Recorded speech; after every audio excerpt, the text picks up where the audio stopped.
Now, we've talked a little bit about NIL so far.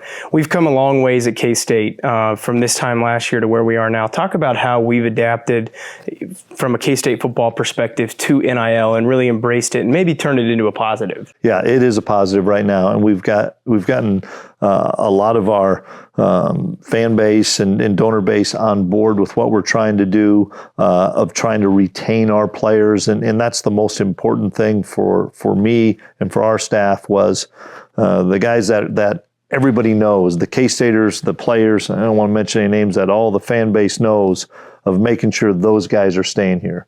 That's our first and top goal. And we lost a couple of kids in December that we didn't want to lose any more of those guys. And so I know the month of December, you guys were really busy trying to help us so that we could meet with all those guys and say, hey, we're going to help you. And we've been able to help a lot of the core players. And then when it comes to the new players, we're maybe a little different. We know it's a part of it. It can't be the number one sell. It just cannot be the number one sell. To say I'm only coming because of NIL. I don't want to believe that. I know it's a factor and I know it's important, but so is development. So is relationships. So is having an impact on somebody's life on the field as well as off the field. And that's what we're making sure of first before we talk about the NIL stuff. And the one thing I will not compromise is our locker room. And our locker room is, and I'm biased, and I know I am, but I think it's as good as anybody's in the country because of the guys that have been here for 3, 4, and 5 years.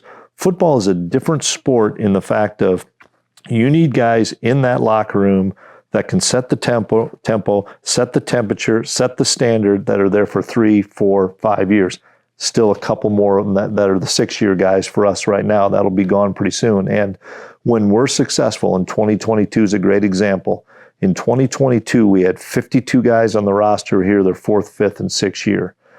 Well, that then ended up being a really successful season because those guys, they held people to the standard, and they held people accountable, and it was based on us and family and K-State football. How many guys do we have 4th, 5th, and 6th year on the roster for this year? I think we're in the mid to upper 40s. Okay. So we're still pretty good. We're still really good.